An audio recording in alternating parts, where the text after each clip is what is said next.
Okay, welcome back. So now doing the timing belts on the Monster 1200. So I did say in a previous video that I was going to do it exactly per the Ducati manual, but I'm not. The manual doesn't actually tell you how to just change the timing belts. It kind of gives you the procedure for a full engine rebuild, and part of that is setting the timing and then adding the belts and getting the tension correct. Now, I don't want to mess with the timing at all, so I'm not going to loosen these pulleys because they tell you to loosen the outer pulleys so that they can like freely rotate, but I'm just scared that I'm going to end up with the cam timing a couple of degrees out or something. So what I've done is I've got the cam lock tools in there, I've got the crank lock tool on the other side, so none of these cams are going to be going anywhere. I've added my own markings to the belts, so that one, these ones here, and I've got one in there as well. So I've done that. I've also marked the horizontal in second, and then V for vertical in first. That's just to remind me that the vertical one goes back on first because it's obviously behind the horizontal one. So the next step should just be to loosen these bolts on the adjustable tensioners, and then pop the belts off, transfer the markings onto the new belts, and then hopefully just fit them. Hopefully it's as simple as that.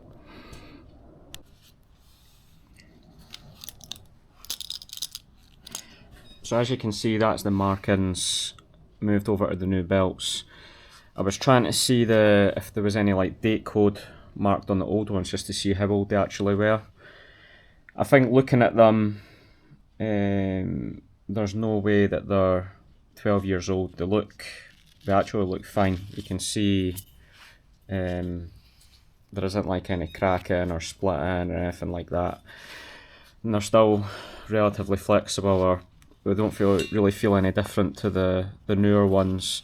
I think the newer ones are actually a different part number, so it's a B, whereas before it was an A, so obviously an older revision. The colour looks different, but that's probably just from all the heat cycles they've done in their age. So I've moved the markings to the new belts. It can be quite hard because they're like quite stiff to like line up all the teeth and make sure they're obviously in the right place. But a good way I found of doing it is, once you do get the markings like this, is just to kind of lay them down on the ground like this, so you can see they two are lined up, and then kind of just walk your way along the belt, and then it means you're almost using the flat surface to hold the tension, so the spacing stays the same, and then you can just kind of walk it along, and then you get to, obviously I'm trying to do this one-handed so it's not quite working properly, but had I not, you would see that they two are lined up. And if I roll it a little bit further, the other two are lined up as well. So now I'm going to go ahead and put these back on. So see how we get on, starting with the vertical one. Now I've already checked the pulleys, so pulleys, no noises, bearings are smooth. Same with that one, and then same with the adjustable ones as well, so no issues there. And I've got new nuts to go back on these.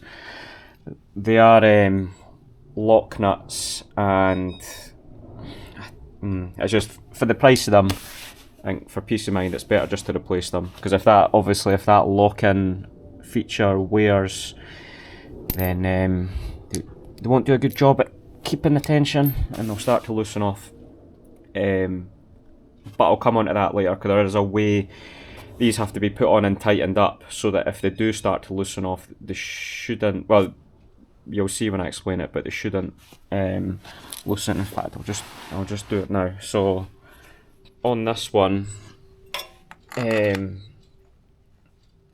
think, so when you put this on, I think when you tighten it, I'm trying to think, yeah, you have to tighten it round this way instead of round that way. Now the reason for that is because obviously when you're going up here, this is where it's like increasing the tension, but if that nut starts to loosen, so the nut on here starts to loosen, it's obviously going to go anti-clockwise.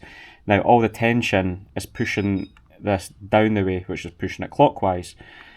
So if it did start to loosen off, like the tension on the pulley should fight against it. Whereas if it was round this side, if it starts to loosen off, this is just going to come down here and the belts are going to be loose. Or they're going to come off or whatever. So always do them up that way. Right, vertical belts now on. It's a little bit fiddlier than what I imagined, but you can see the markings line up. Basically there's that much, the belt's that stiff and there's that much tension that the only way to do this, I think, is to first of all get the belt on the crank pulley first, with the marking lined up. But what I was finding was when I was trying to pull the belt and stretch it over these, because there was so much tension and I couldn't hold this and pull it over here and here at the same time onto the two different cams, it was jumping a tooth on the bottom, so it was just coming off and then going round a tooth or two, and this kept on being out. So what I've done is I wedged an Allen key, I think it's like a 4mm or 3mm, in the sort of gap between the outer belt and the engine casing, just so it kept it tight enough that it then couldn't rotate around and jump a tooth. So basically that held the timing on the crank, and then it meant I could use both hands to just pull the belts over these because they are pretty tight. And then obviously this needs tightened up, so we'll get to that later. Right, so now we're coming to the end. I'm just trying to squeeze in here. We were just tensioning the belts. So there's an app for that, which is called Gates Belt Drive. Gates Belt Drive. That's iPhone app anyway. Basically, when you're checking the tension on each of the pistons or cylinders, you need it to be at top dead center on the compression stroke. So all the valves are at rest and the piston's at the top of its stroke. Now there's a few ways that you can check that. Obviously some people put like a screwdriver or something in through the spark plug hole. Obviously, and the screwdriver will be pushed up by the piston. I've not done that. I've just got an inspection camera around the other side of the bike, and because you can actually see in the field of view, it's just wide enough that you can see if the valves are open or not. So you can see, obviously, each of these pistons will be at top dead center twice in like a full 4-stroke cycle. So one of the times it'll be on the exhaust stroke, and then the other time it's on the compression stroke. So it needs to be the compression one. So basically, I've tensioned these. These are torqued to 25 Newton meter. I've then spun the engine round 3-4 times, checked them again. They were a little bit out, so I then readjusted these again, torqued them up, spun the engine round a few more times. But I think we're there or thereabouts now. So the spec should be for new belts 110 hertz plus or minus 5. Now the lower end of that number usually means the belts are looser, and the higher end means they're tighter.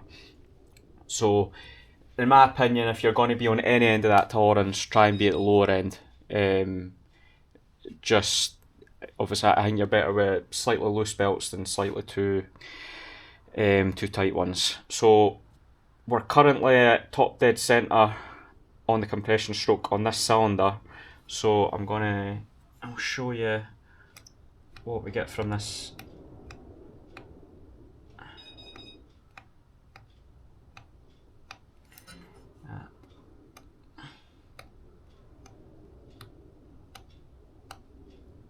Right, there you go. Oh shit. So the annoying thing is it picks up all noises and then just records. It basically takes the last 4 things that it's picked up and then gives you an average. So when I was doing that there, I think it was about 105, 106, so obviously like bottom end of tolerance. But I think as soon as I moved it away and started talking, it started to pick up the other frequencies and then it kind of raised the other one. So let me try and do that again, but without losing the ones that it's recorded.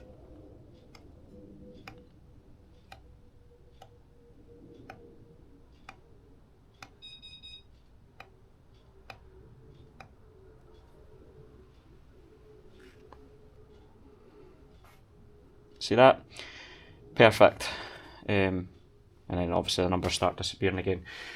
So that one's sitting about 105 Hz. I'll spin the engine around a few more times and check this one.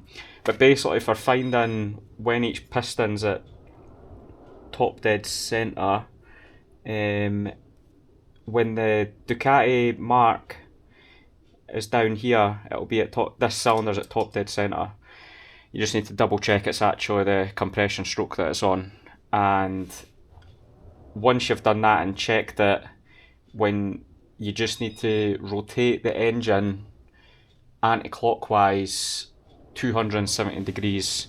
So if you get a ratchet at like 6 o'clock, I'm trying to think because I'm in reverse now, anti-clockwise, and take it round to 9 o'clock basically, and that's your 270. But with a camera you can see what the piston's doing, and usually when it gets near that 270 point, I then really slow it down and just watching the camera to see the piston move ever so slightly until it gets to the point where it kind of plateaus, because there's obviously like almost like a dead point in the crankshaft's rotation where it's sort of floating at the top before it comes back down again. So what you'll find is, if any of the valves are open when you're checking this, it'll come out much tighter, because basically the valves are under load and it puts the belts under additional load. So let me see if I can demonstrate that. So we're checking this one, which means this belt's probably under tension.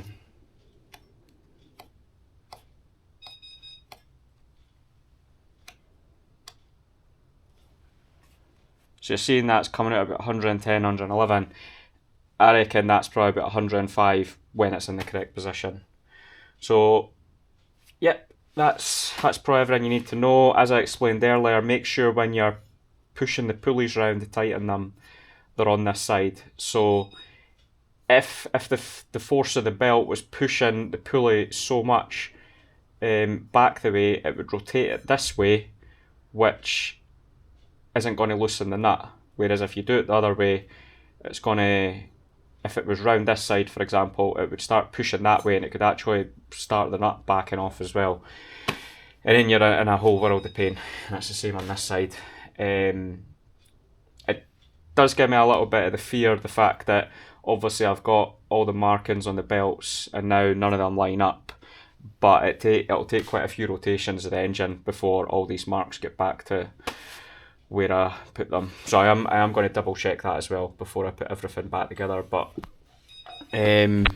hopefully this video will finish with the bike being started up, and hopefully nothing goes bang.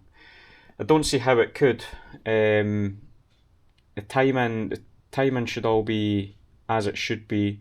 The valves, if any of the valves were hitting the pistons, you would know, because you'd feel like resistance trying to turn the crank, and if you keep forcing it, you would bend the valve. So there's definitely none of that. Right, let me just go ahead. I'll spin the engine around a few more times and just make sure all the values are right, and all the markings line up. But 99.9% they will, because the timing won't have, the belt can't have jumped. It's on far too tight for that to have happened. So just for peace of mind, I've spun the engine round a few more times there, and I've got all the markings that I made on the belts are all lining up, including that one in there. So the timing is definitely as it was. I'm now just going to put this cylinder back to top dead centre compression, double check the tension on the belt, rotate it 270 degrees, double check, in fact I think we're past double checking, we're probably quadruple checking now. Check this one, and then if they're both good, both in spec and both at the lower end of the spec as well, I'm going to call it quits there. And put the covers back on, and then the exhaust and stuff. So yep, bear with me. Right, here we go with the first attempt starting it. So I've had it on the battery is dead, but it's been on the charger all night. So let's hope it starts and nothing goes bang.